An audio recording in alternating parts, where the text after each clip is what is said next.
Hi, my name is Jacqui Barfoot. I'm an occupational therapist working with Mamre, and today I'm delivering a parent information session about including a relationship focus in therapy that we provide for young children with developmental difficulties. I'm just going to share my screen with you now so that you can see the handouts.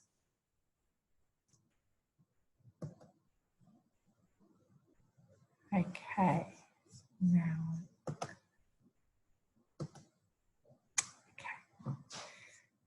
So today I'm going to be talking about some of the evidence for including a relationship focus in early childhood intervention.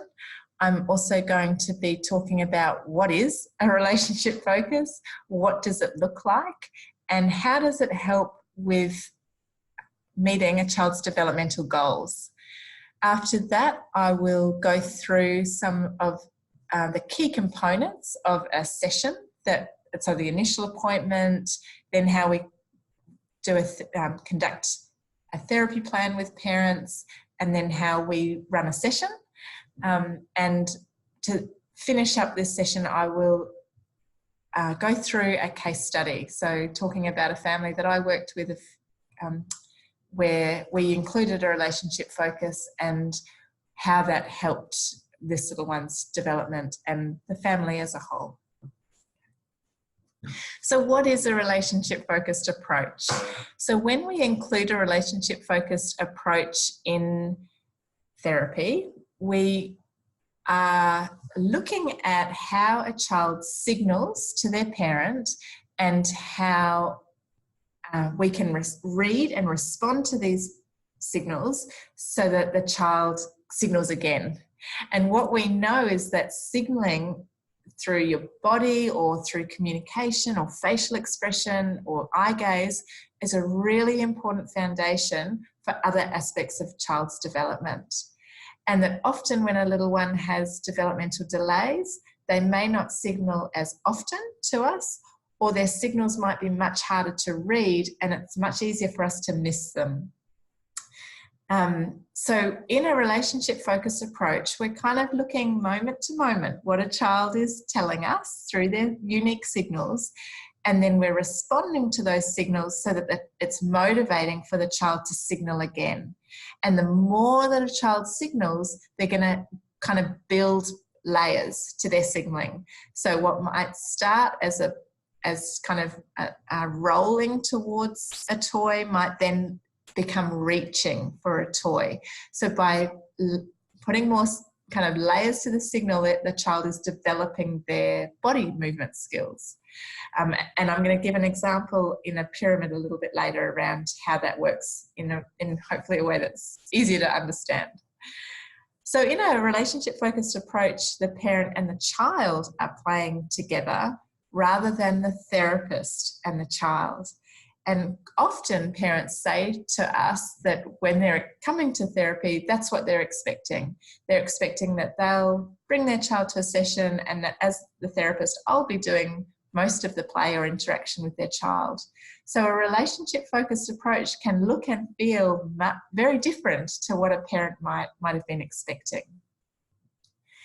And the reason we do this is that as a therapist, when I play or interact with your child, there's a paper that says that, a research paper that says that equates to about 1 hour of benefit for the child. But when I, as a therapist, work really closely with the parent, and the parent is the one reading the child's signals and responding to those, that's about 84 hours of benefit for the child. So you can see here that when we actively include and involve parents in sessions, there's a lot more benefit for the child. And the aim there is that our sessions can be way more effective at meeting the child at the goals or your child's development to help optimize their development. So we call our relationship-focused approach at Mamre Connect, Play, Learn. And with Connect, Play, Learn, waiting is generally the first step of our therapy sessions.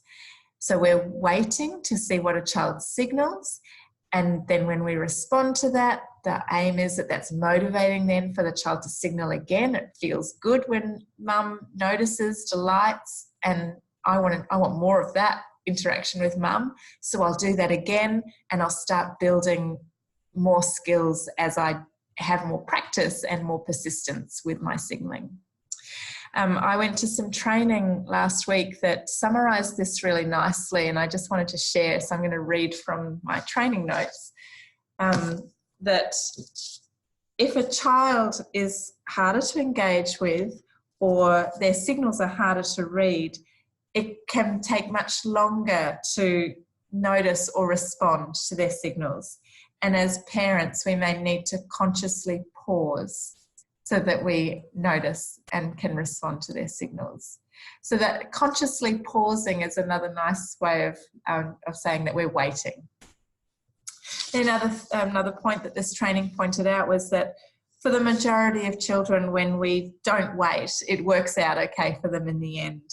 But when a child has underlying developmental difficulties, it's really important that we maximise the child's practice opportunities for their development. And when we wait and they have more opportunity to signal, that gives them more practice opportunities. And that's why it's such an important step in helping them with their learning and their development. The other thing that I think is really important to highlight that came out of, again, this training was that if a child has developmental delays, parents will often intuitively start to work harder. So parents often start to do more for their child, and that comes from a really good place of wanting to help children.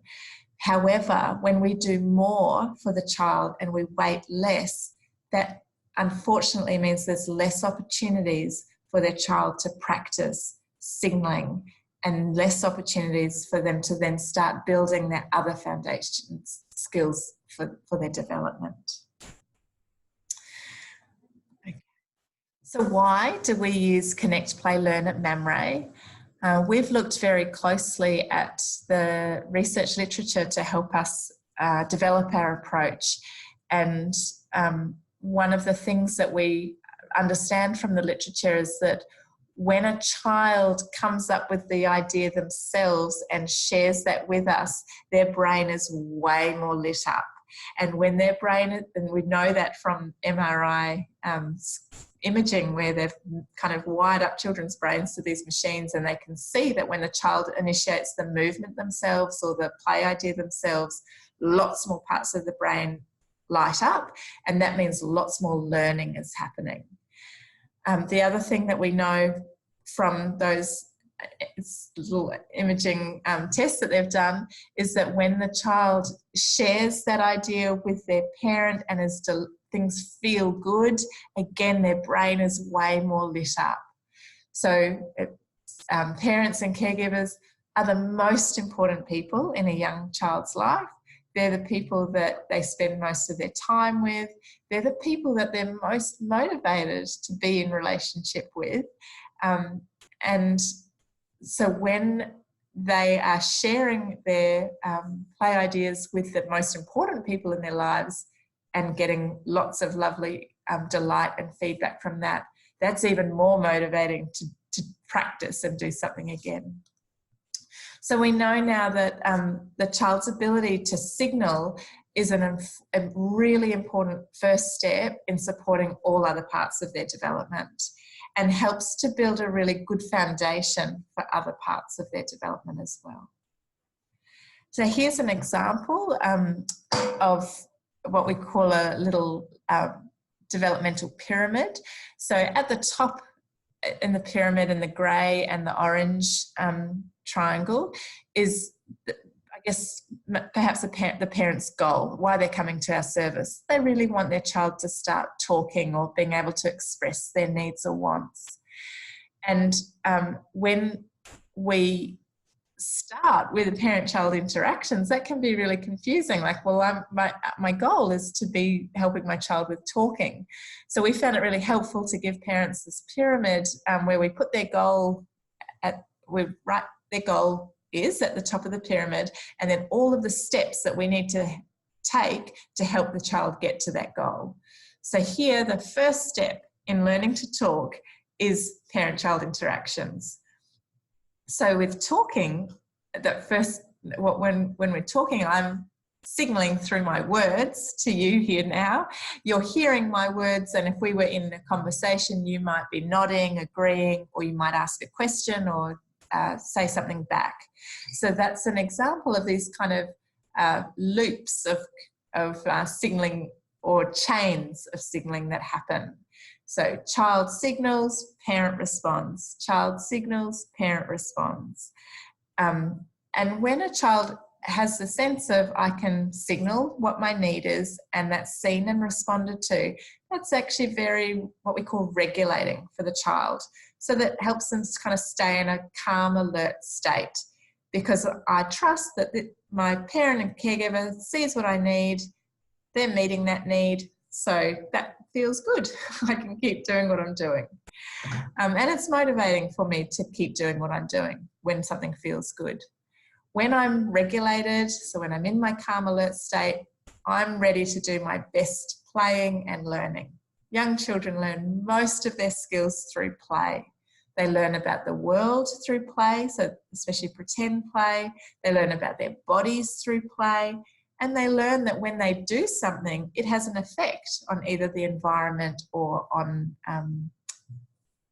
people, the people around them. So when I do this, mum has this reaction or dad has that reaction. And when a child has a play idea, their brain's lit up, and mum or dad starts to name what the child's doing, oh, you've got the blue car, that next layer, so the yellow part of this pyramid, understanding part, every time we name what the child's doing, we're putting words into their language bank. And it's way more motivating for the child's receptive understanding, or what the words they're taking in, when it's about something that they're doing themselves. So when we say, you've got the blue car, yeah, I do. This is what, so mum keeps saying this word car, I've got the car. It starts to put connections together, that's car means this blue thing that I'm driving along the table. And children need to hear words lots and lots and lots of times before they'll start to try and use the word themselves. So that's a really important first step of learning to talk. And if a child has developmental difficulties, where we may need to think about other ways of supporting expression, so not just through verbal expression, we can speech and language pathologists in particular work with families around that. So this is just a little snapshot or an example, I guess, of how we are thinking about the end goal of talking or having expressive language, and the important first steps that we might do in our first couple of sessions to make sure that we get there in the best possible way for a parent and a child. So in other examples, if that top goal was that you want your child to walk, the first steps are that the child needs to be able to move their body. And with young children, you'll often see that when they're moving their body, it's towards their parent. So they're turning their head towards you. They might try to roll towards you. So you can see here that task of moving my body is in relationship with a parent or a caregiver. And the more practice I get at turning my head or rolling or lifting myself up, the stronger my muscles get. And then I'm able to do the next step of learning what you're ultimately hoping for, that your child learns to walk. There's a whole lot of things that need to happen in your body first. And that it's way more motivating when a child is moving in relationship to you as the most important person in their life.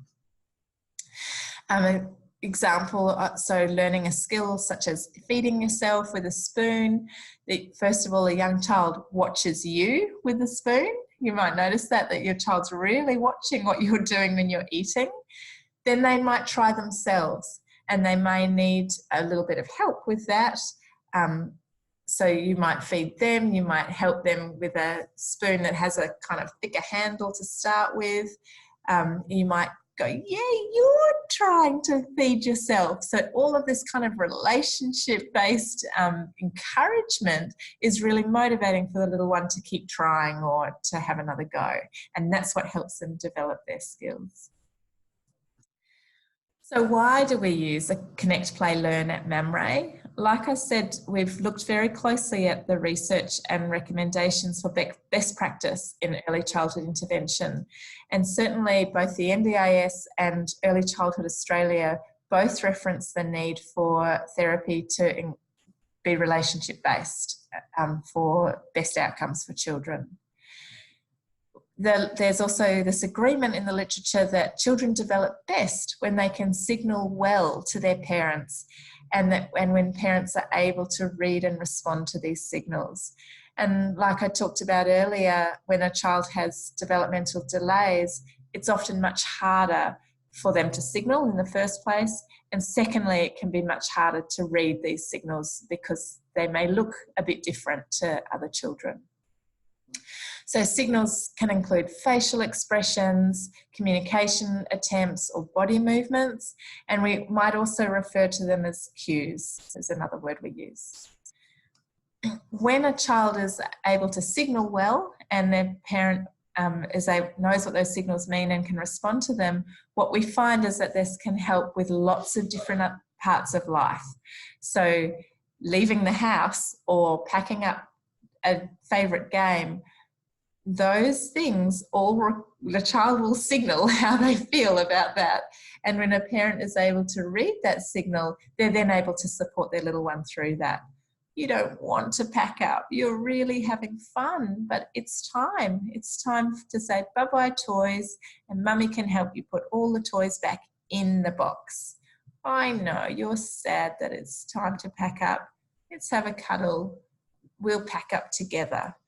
So it doesn't mean that we don't pack up, but it means that we have read the child's signal that they're not that happy about it and that they need a bit more support moving through that.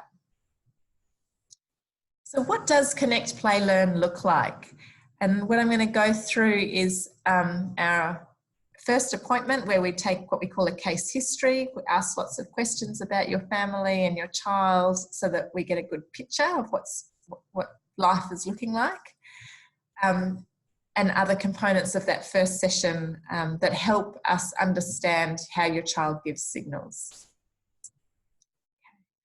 So when we're taking a case history or conducting the initial appointment, in the initial appointment, we're going to ask questions like, what are your main worries and main concerns for your child, and what do you most want to get out of coming to therapy?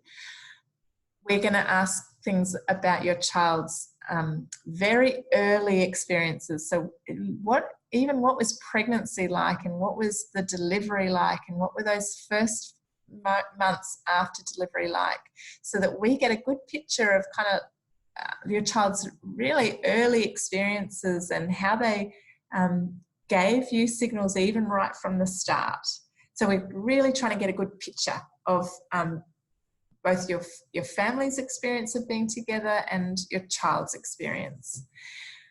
What sorts of activities feel easier to do with your child, and what sorts of things are feeling really sticky or hard at the moment? And have you noticed that your child gives signals and what these might be meaning? And then also we really want to hear what's important to you as a parent for your child, and what sorts of things do we need to be aware of around that as a service. Then after we've taken the case history, or we might do this beforehand, depending on kind of what feels best for your child, we're going to ask you to play with your child for a few minutes so that we can see how they signal in play. And we really understand and acknowledge that coming to a first appointment can be stressful for everyone. And so this isn't a typical play. it also gives us information about what your child might do when they're feeling more stressed or when things are new and different. And that's really helpful because there's lots of times in your child's life where things are new or different or stressful. And how does your child signal that?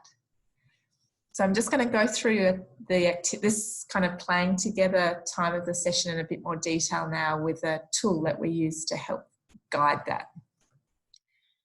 So playtime 1, we're going to ask you to play with your child for about 3 minutes as you'd normally play. So here we're just looking for how does your child signal in play and what sorts of things do they do or not do when they're playing. And afterwards, I'm going to ask you to talk about, if you're doing this at home, because this is also a tool that is available on our website, you can write it down, what you did during this regular play and what your child might have done. Then playtime 2. This time, we're going to ask you to play for about another 3 minutes, but wait to see what your child does and follow your child's play ideas. So it may be that for your child, you need to wait for what feels like a really long time. And things that can be helpful while we're waiting is commenting on what your child's doing. So if your child starts to look around in that 30 seconds or may start running around or moving in a particular way, you can comment on that. You're looking at the window. You've started to wave your hands. You're busy, you're running around the room. And why that's important is because it gives us information about, is your child noticing when you do that? Do they feel, mum's seen me? And is that motivating for your child to then start to show different signals? So after that couple of minutes, what did you do during that 3 minutes? And what did you notice that your child did in that second play? Then we start to think about what was similar between playtime 1 and playtime 2, and perhaps what was different.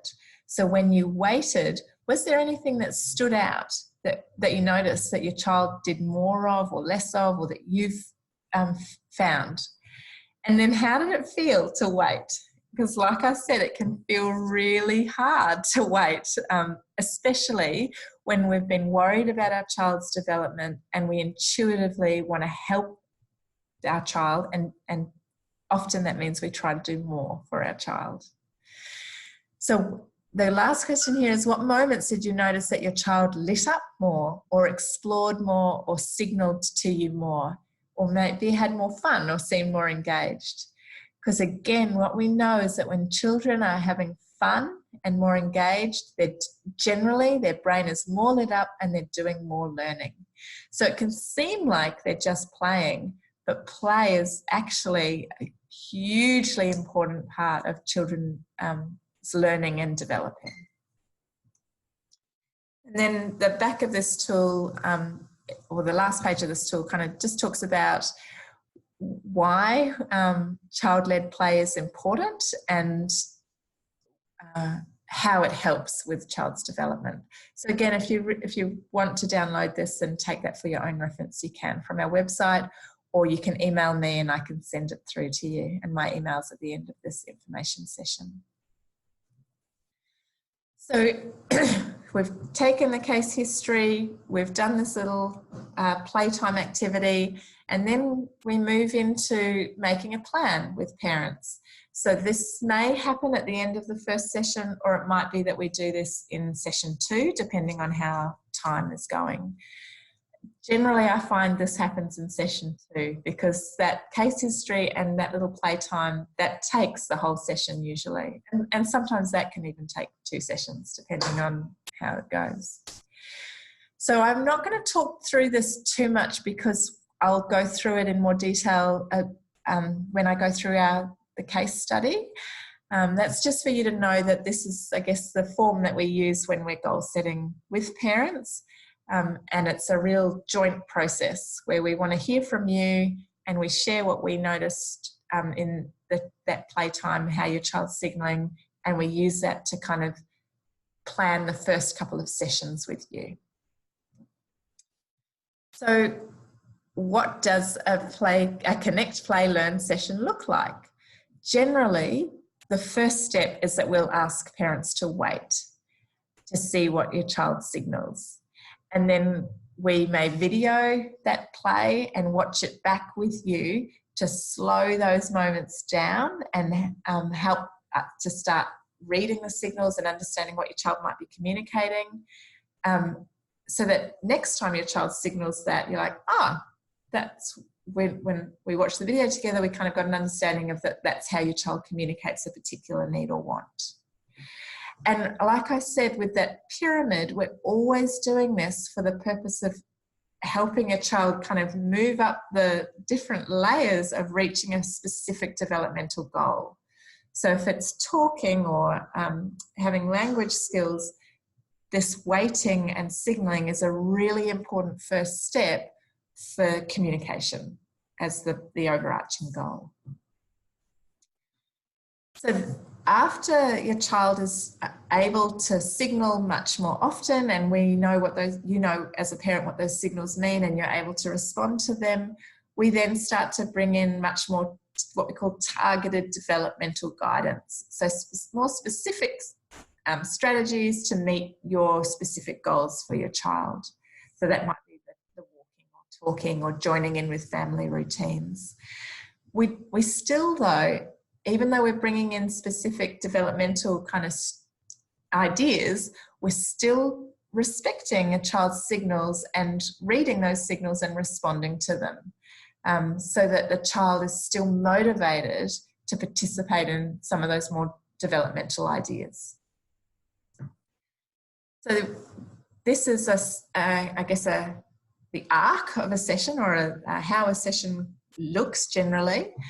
And so a 1 hour session will typically have about 50 minutes of therapy time. And the remaining 10 minutes of that is when we do our notes, tidy up the room, or we might do some follow-up for a family. So we call, so that while the session goes for an hour, the actual therapy might only be 50 minutes to allow the time for some of those other things that need to happen in the session. Within the first 5 or 10 minutes, we generally check in with families, how things been at home since the last session, what you might have tried at home, what worked or didn't work, and just it's the opportunity for the parent or caregiver to tell us anything that they're really wanting to focus on, or things that might be feeling pretty good or not so good that we can talk through. Then we move on to I guess the goal of the session. So we call that a work point or the focus point. So the focus point in the first couple of sessions might be waiting for a child to signal to help with their bigger goal of communicating. But the work point is waiting for the child to signal. So that's where we have this kind of child-led play time where we wait to see what the child signals, we respond, the parent responds to that, and the child might then add in some other layers to their signalling or their play. We might video that if that's helpful, so that we can watch that together and work out what your child's signals mean and how that helps with their development. Then we spend about 10 minutes writing a little summary of that, and I've got an example to show you where the therapist asks, what did you notice today? What worked well? What didn't work so well? What sorts of things do you think would be useful to try at home in between sessions? And we just write all of that down, and you get to take a copy with you from the session. And then the last 5 minutes or so is the transition, so packing up the toys and leaving the room. And this is often parents and children, well, children in particular, find this really tricky. They've just had a lovely 40 minutes or so, or 30 minutes of playing with their parent, where their parent's been really like there haven't been any other distractions. They've just been able to comment on what their little one's doing and delight with them. So when that's time to leave, the child often doesn't want to go. They don't want it to finish. Or they may just find transitions tricky anyway. So we kind of, I guess, support we support that and work through that, so that if there are transitions at other times of the day, which there always are, the child learns about transitions, and we can kind of support parents around that as well. For some children where transitions are really difficult, we might need to actually reduce the amount of child-led play time that we have and increase the time that we spend on the transition, because that families have said that that would actually be really helpful, because transitions are really hard at home as well. So this is just a rough guide, but we do really tailor it to meet the needs of individual families. So now we'll move into bringing it all together, and I'll share a family that I worked with who have said that it's okay for me to talk about their experiences of using a relationship-focused approach. The little girl's name is Sarah, and she was 19 months old when she was referred to our service. Mum and Dad were both involved in therapy, but I'm going to focus on Mum just because it's easier when we're talking about this particular family. And Mum was the person who was able to come to most sessions because Dad worked away a lot of the time.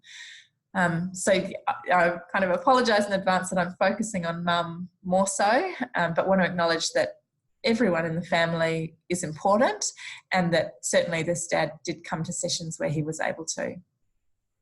So Sarah had recently received a diagnosis of cerebral palsy, and she had been receiving services from a community health physio who had noticed that Sarah wasn't really developing in the way that she would have hoped she would. She wasn't really moving much. She wasn't exploring toys or playing much, and she wasn't really trying to communicate very much with her parents or certainly in this group, other therapists or people in this group. The physio had prescribed a standing frame to support Sarah's physical development, and Sarah didn't like the standing frame and became very distressed. And every day when it was time to go into the standing frame, she became very upset, which was upsetting for Mum. And Mum talked about how hard the kind of carrying through this therapy recommendation of the standing frame was in their family routine. We noticed that Mum was very protective of Sarah and had, like that training that I attended last week said, she'd started doing more for Sarah because Sarah wasn't able to signal as much to her. And so unfortunately that was creating fewer opportunities for Sarah to try things herself. And I say that out of respect for this parent, that of course when you're worried about a child's development, you do whatever you feel you need to do to help them. But for this little girl, it was meaning that she was not then signalling as much or trying to use her body as much. And Mum was able to reflect on that as well. So we took the case history. So sorry, I'm actually going to start with that and then go back to the playtime. When we asked Mum about important family information, Mum said that her biggest worry was the use of the standing frame, that she was also worried that Sarah wasn't moving very much or playing very much, and that Sarah was distressed a lot of the time, and that included head banging or pulling chunks of her hair out.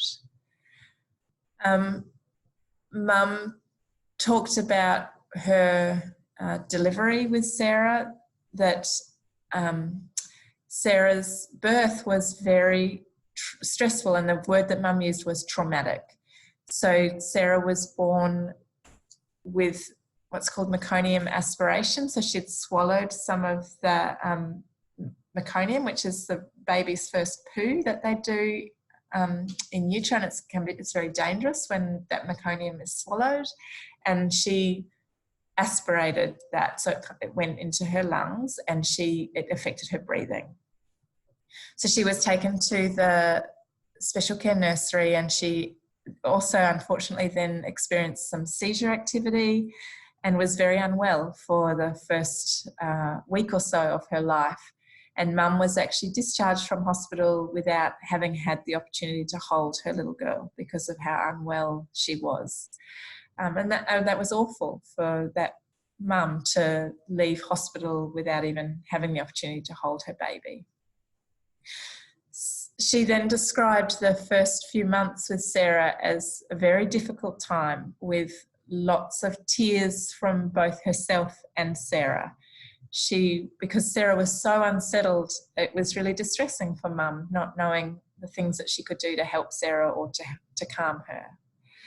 And then Mum talked about, now that Sarah, as 19-month-old, how hard it was to leave the house because of how distressed Sarah became, and how life was getting smaller. They were spending much more time at home. It had limited both Mum and Sarah's kind of social opportunities, and that even going to the shops was really difficult for this family. So we weren't able, as part of, after the case history, sometimes we might do a developmental assessment to help give information to parents about where their little one is tracking developmentally. And we weren't able to do that in this session because of how distressed Sarah became in that first appointment, and also because of how little she was doing, both from a movement and play kind of way.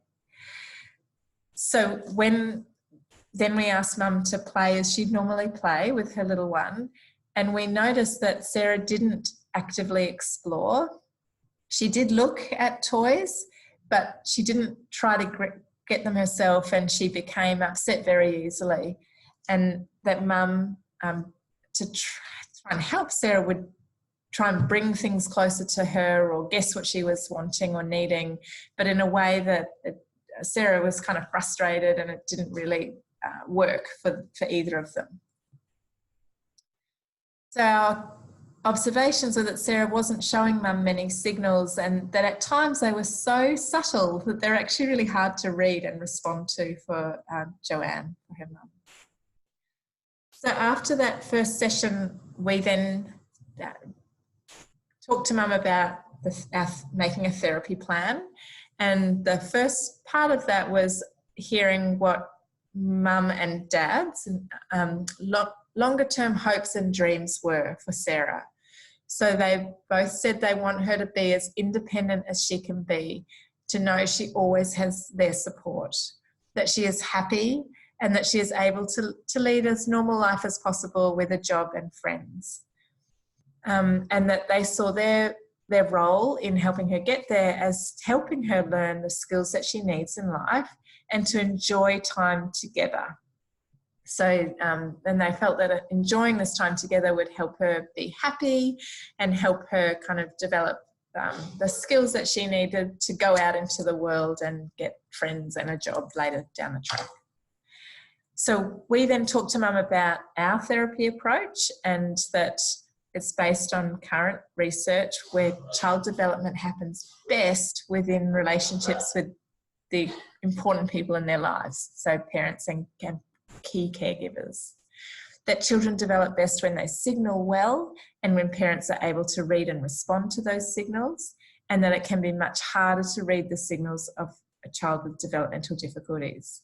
And what we noticed with Sarah was she was so frustrated that her body wasn't working in the way that she wanted it to, that this really seemed to interrupt some of her signalling.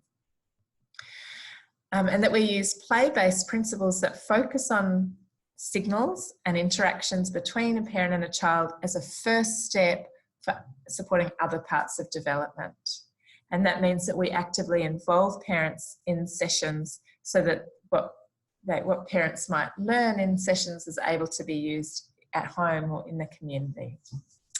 So here we really felt that Mum's and Dad's longer term hopes and their values were a really nice fit with our approach at Mamre, and that this first step of parent-child interactions when they're wanting to enjoy time together and help Sarah learn her skills, would work really well for this family. And Mum certainly agreed with that. Sarah's parents talked about that their shorter term goals for Sarah were for her to be able to learn to walk. They wanted her to be able to talk, for her to play and enjoy playing, and for her to be happier. So less of the hair pulling and head banging that was currently happening. We then moved on to the blue cloud. So what we had observed in that very short time of Sarah playing with her mum, and we shared with Mum that it seems that she is not yet showing many signals in play, that when she does signal, it can be very hard to notice these signals, and that makes it very hard to respond to them. That she seems to get frustrated and become frustrated very easily because of the movement difficulties she's experiencing with her cerebral palsy, and that this is kind of meaning that she's not as motivated to signal again. So it's actually really hard to know what her true skills are right now. And like I said, we weren't able to do a standardised assessment.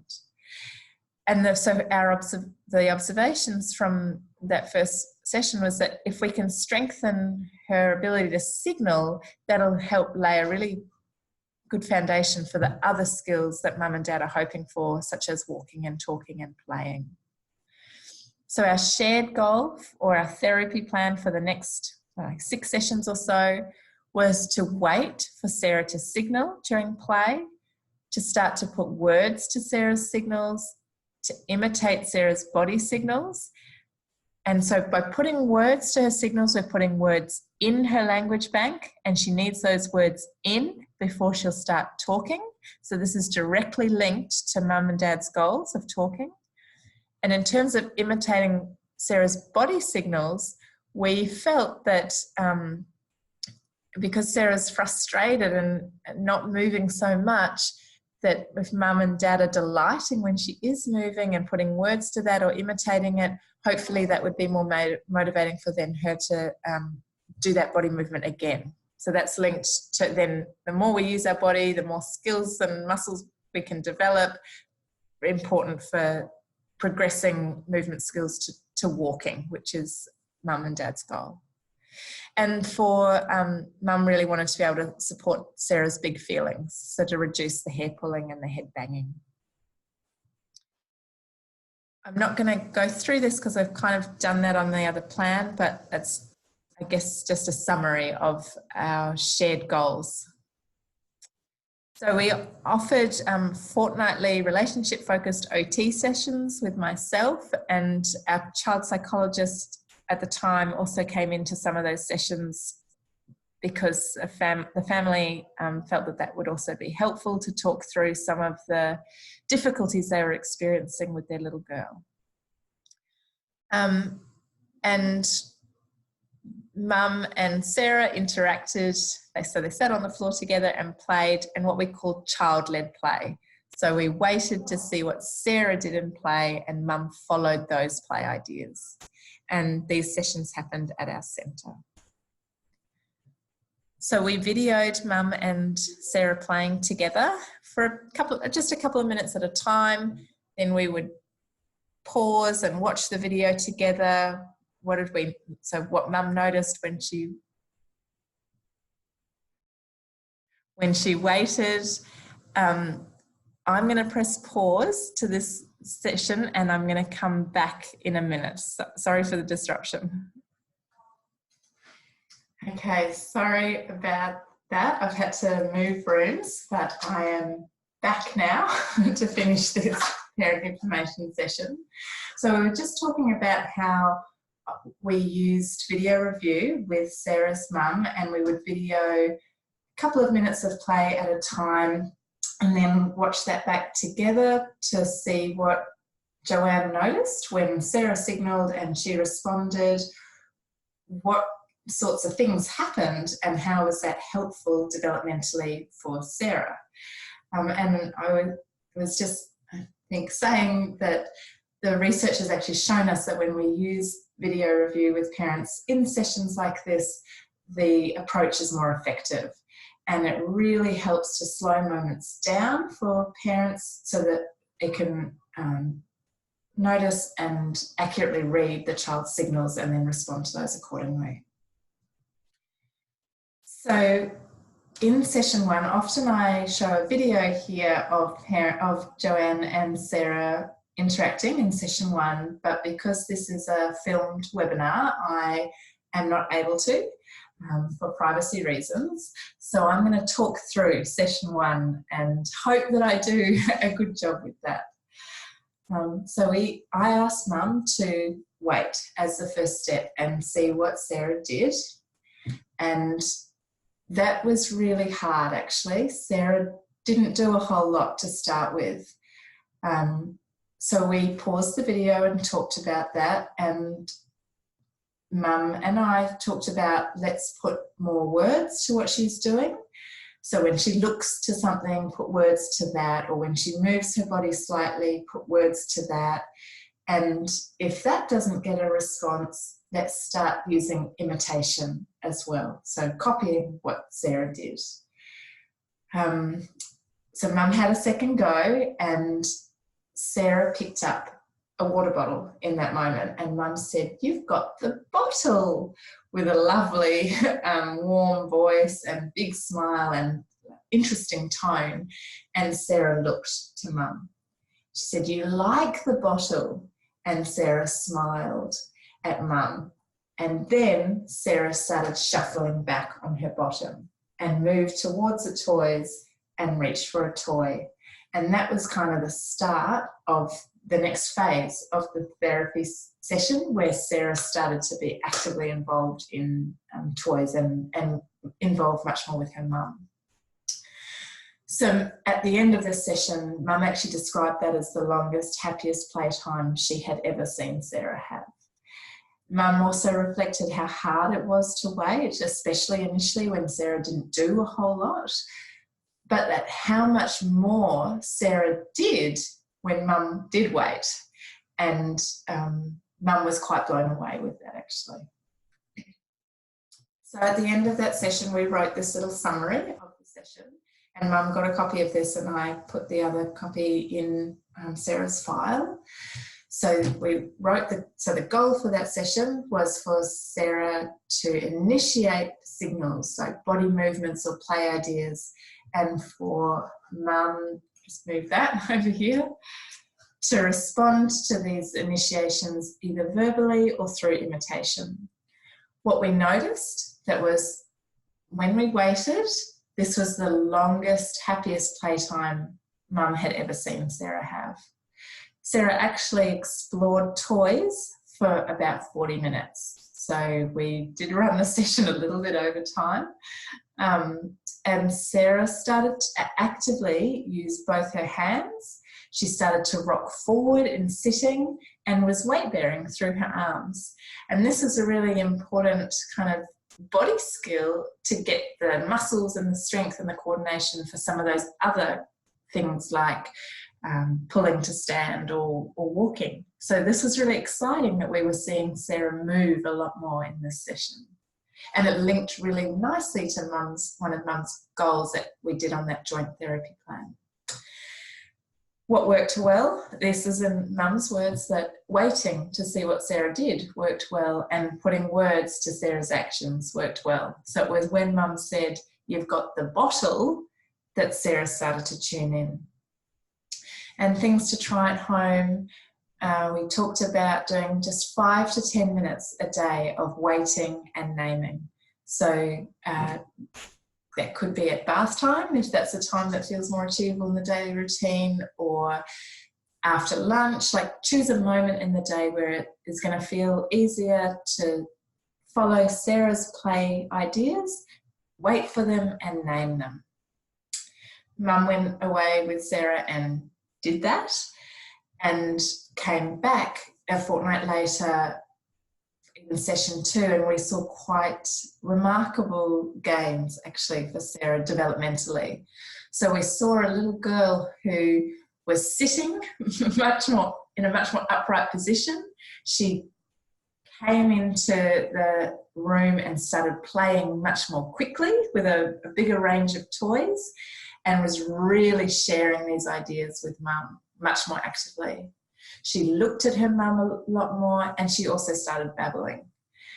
Mum said that for herself, after that fortnight, she found it, and practicing just 5 to 10 minutes a day, she found it much easier to wait, and also started to find it much easier to put words to what Sarah was doing. Because it can feel really strange doing that to start with, and it takes practice to interact and play in this way with a child. We noticed that Sarah seemed much happier and way more motivated to share both play ideas and signals. She had more control of her body, and she was starting to move more effectively.